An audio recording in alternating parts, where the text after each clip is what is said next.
तो hello everyone, आपका एक नए वीडियो में स्वागत करता हूं। तो भाई Kannada film industry VS Bollywood, Malayalam industry, Telugu industry and Tamil industry. भाई कन्नड़ा फिल्म इंडस्ट्री इतनी तेजी से जो आगे बढ़ रही है ना, वो अपनी मेहनत के दम पे बढ़ रही है। वरना कन्नड़ा फिल्म इंडस्ट्री का भाई नाम और निशान भी नहीं था। अब इंडिया में छोड़ो, ओवरसीज तक में भाई इसका नाम हो चुका है। भाई साहब, इंडिया के प्रधानमंत्री भी ऋषभ शेट्टी को जान चुके हैं, उनका नाम लेते हैं, उनकी फिल्म को देखते हैं। खासतौर से कांतारा चैप्टर 1 जब से भाई ये फिल्म आई है ना, हर जगह ऋषभ शेट्टी छाए पड़े हैं। आप देखो, दिल्ली के मुख्यमंत्री रेखा गुप्ता से मिल लिए, फिर न्यूज चैनल में चले गए, और भी अभी कहीं कहीं पे इंटरव्यू चल ही रहे हैं उनके, जो कि देखने में अच्छा लग रहा है कि चलो यार, इंडियन फिल्म इंडस्ट्री अब एक अच्छे लेवल पे जा रही है और अब अच्छे हाथों में पड़ चुकी है। क्योंकि ऋषभ शेट्टी जैसे लोगों ने ना अगर इंडियन फिल्म इंडस्ट्री में काम किया है और कर रहे हैं, तो आज भी हिंदी संस्कृति को जिंदा रखा हुआ है। ऐसे लोगों की बहुत ज्यादा जरूरत है। और ओवरसीज में कहीं ना कहीं जो भाई अंग्रेज है, वो भी कहीं ना कहीं हिंदी संस्कृति को देखना चाहते हैं। जब भी तो आज के टाइम पे आप देखो कि अंग्रेज लोग इंडिया में जो घूमने आते हैं, वो एक्चुअली में इंसान को देखने नहीं आते हैं, यहाँ की संस्कृति को देखने और समझने आते हैं, जो कि वो हमारी फिल्मों से वहां बैठे बैठे भी देखते हैं। अगर हम इस तरीके की चीजें रखेंगे तो कहीं ना कहीं फिल्मों को अच्छा खासा बॉक्स ऑफिस कलेक्शन मिलेगा। और यही चीज देखो बॉलीवुड से खत्म हो चुकी है। आज के टाइम पे तेलुगु भी खत्म होती जा रही है, तमिल भी खत्म हो जा रही है, तो थोड़ी बहुत यहाँ पे मलयालम में रखा है। अब देखो मलयालम फिल्म इंडस्ट्री, तो यहाँ पे मलयालम फिल्म इंडस्ट्री आज के टाइम पे काफी अच्छे ओहदे पे आ चुकी है। अब देखो, लास्ट हमने लोका देखी, ब्रह्मयुगम देखी और एम्पुरान देखी, बड़ी बड़ी फिल्में देखी, जो कि भाई लगता भी है कि मलयालम अच्छा खासा बीट कर रही है ऑल इंडस्ट्रीज को, यानी कि तेलुगु, तमिल, बॉलीवुड को।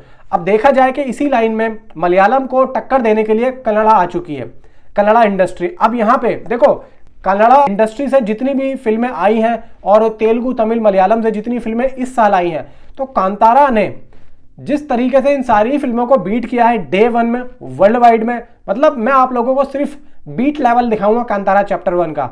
अब आप यहाँ पे देखो कि इतनी बड़ी बड़ी फिल्में आज के टाइम पे इस साल में आई हैं, कांतारा ने किस तरीके से उनको कहां कहां पे रौंदा है, और यहाँ पे आज कांतारा कितना कर रही है, और बड़ी बड़ी फिल्मों को यहाँ पे कुत्ता बना दिया है। अब देखो, यहाँ पे पहले मैं कांतारा चैप्टर 1 का आपको कल तक का बॉक्स ऑफिस कलेक्शन बता दूं कि 9 अक्टूबर तक का यहाँ पे लगभग आज जो कर रही है, आज भी कम से कम 15 से 20 करोड़ आएगा ही आएगा।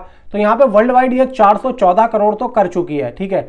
एंड इंडिया ग्रॉस है इसका 342 करोड़, 72 करोड़ ओवरसीज में कर चुकी है। अब देखो इंडिया, मैं जब इंडिया में रह रहा हूं और इंडिया की अगर बात कर रहा हूं, तो कन्नड़ा फिल्म इंडस्ट्री का आपने केजीएफ से पहले, मुझे नहीं लगता है कि न्यूट्रल ऑडियंस को पता भी होगा कि कन्नड़ा फिल्म इंडस्ट्री कोई है और वहां से कोई फिल्म आती है। केजीएफ के बाद में ही पता लगा, केजीएफ के बाद में ही पता लगा ना कि हाँ भाई कन्नड़ा फिल्म इंडस्ट्री से केजीएफ आई है।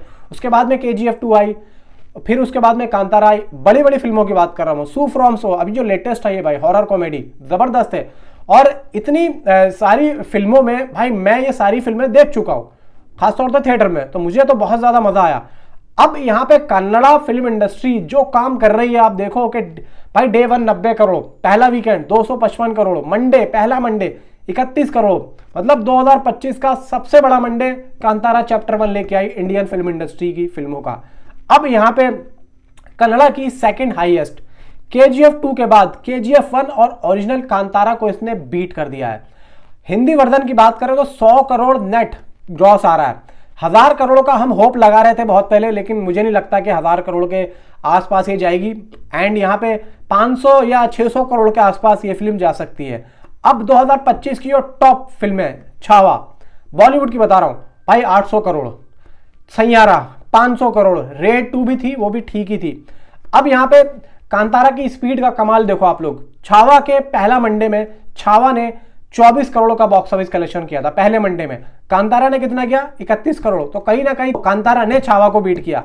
अब आप देखो कि एक तो हिंदी फिल्म इंडस्ट्री की छावा इतनी बड़ी film, Vicky Kaushal, Hindi film industry इतनी बड़ी फिल्म है, फिर भी उसके बाद में भाई कांतारा ने, जो कि एक लास्ट फिल्म में आई थी कांतारा, उसके बाद में कांतारा चैप्टर 1 आई। ऋषभ शेट्टी को सिर्फ एक ही फिल्म से जानते हैं और विक्की कौशल को कितनी सारी फिल्मों से जानते हैं। उसके बाद में भाई सनी संस्कारी 105 करोड़ की यहाँ पे बॉक्स ऑफिस कलेक्शन यहाँ पे की है इसने, ठीक है। अब कांतारा ने ओपनिंग में स्त्री 2, बाहुबली को पीछे छोड़ दिया था। मैं खासतौर से हिंदी की बात कर रहा हूँ।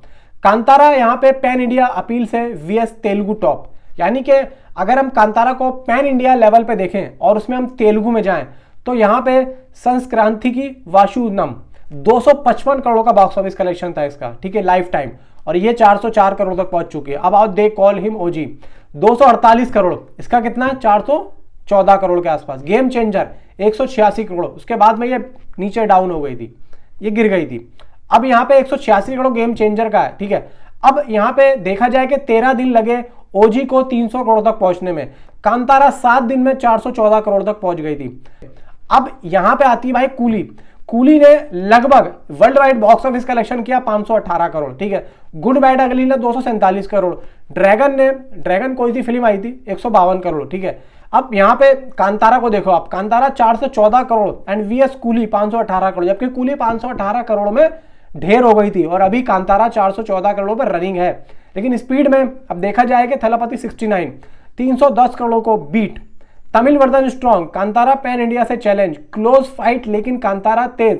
वीएस मलयालम टॉप 2 भाई, L2 Empuraan 266 crore beat, Thudarum 233 crore beat, Lokah chapter 1 207 crore, हालांकि इससे ज्यादा ही है, खैर लोका चैप्टर 1 तो खैर काफी आगे निकल गई है, L2 एम्पुरान का भी रिकॉर्ड तोड़ दिया, 300 करोड़ के आसपास पहुंच रही है लोका। लेकिन फिर भी भाई यहाँ पे अब देखा जाए ना कि ये लोका चैप्टर 1 से भी आगे निकल चुकी है। अब लोका को लगभग 42 दिन लगे थे 300 करोड़ तक पहुंचने में। तो यहाँ पे देखा जाए कि भाई कांतारा चैप्टर 1 किस तरीके से यहाँ पे ऑल फिल्म इंडस्ट्री को बीट कर रही है और उन्हें सिखा रही है कि भाई तुम अगर मैथोलॉजिकल फिल्में डिजाइन करना चाहते हो, कंटेंट में एक अपनी स्ट्रॉन्ग एक परफॉर्मेंस देना चाहते हो, तो तुम्हें जमीनी तौर पे उतरना पड़ेगा।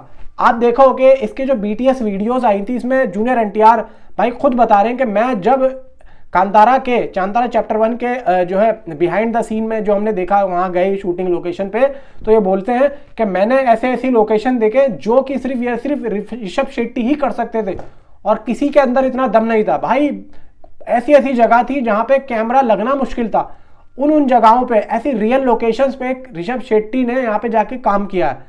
अगर कोई और इंडस्ट्री होती है ना भाई साहब, सीधा ग्रीन स्क्रीन पे काम होता, लेकिन यहाँ पे ऋषभ शेट्टी को पता है कि यहाँ पे ग्रीन स्क्रीन लगा के मैं अपना काम कर दूंगा, लेकिन यहाँ पे अगर रियल में जाके मैं काम करूंगा तो उसके BTS भी आएंगे, फिर नाम भी होगा, मेहनत भी करने में कुछ लोगों को मजा आता है, उन्हें जाके शूटिंग लोकेशन पे मजा आता है। क्योंकि भाई यहाँ पे अगर आप एक्टर हैं और आप अगर लोकेशन पे जाएंगे, रैगी करेंगे, तो एक मजा अलग ही होता है भाई, उसमें भी एक अलग ही मजा। फिर रियल लोकेशंस पे ना अंदर से एक दिल भी करता है यार एक अच्छा काम निकलना। जैसे आमिर खान है, आमिर खान जब दंगल आई थी तो भाई ये हुआ कि भाई ठीक है तुम अपना यहाँ पे ना कोई नकली वकली सा कुछ लगा लो ताकि तुम बूढ़े दिखो, लेकिन आमिर खान ने ये कहा कि नहीं, मैं यहाँ पे अपना वजन बढ़ाऊंगा ताकि मुझे फील आए। तो ऐसे फील जब आए तो यहाँ पे हर चीज भाई, फिर तो आप लोग फिर रहने ही दो, फिर तो नकलीपन तो लग ही नहीं सकता। तो यहाँ पे भाई ऋषभ शेट्टी ने जिस तरीके से अपना जो स्ट्रेंथ दिखाया है ना, वो आगे उनको फिल्म इंडस्ट्री में काफी ज्यादा मदद भी करेगा। तो कन्नड़ा फिल्म इंडस्ट्री को यहाँ पे दो लोग बहुत ही बढ़िया तरीके से लेके चल रहे हैं भाई साहब। एक तो KGF वाले अपने यश, दूसरा भाई यहाँ पे सीधा ऋषभ शेट्टी। और भी देखो बड़े बड़े स्टार्स हैं, मैं ये नहीं कह रहा हूँ कि भाई उपेंद्र हैं, और भी है भाई, अपना ये जो कूचा सुदीप है ये भी है। हालांकि देखा जाए कि ये भी बहुत अच्छे खासे नाम है इनका भी, लेकिन बस ये है कि किस्मत की बात है, जो निकल जाए वही बेस्ट है। नीचे कमेंट पर आप अपने मुझे जरूर बताएं। Thanks for watching.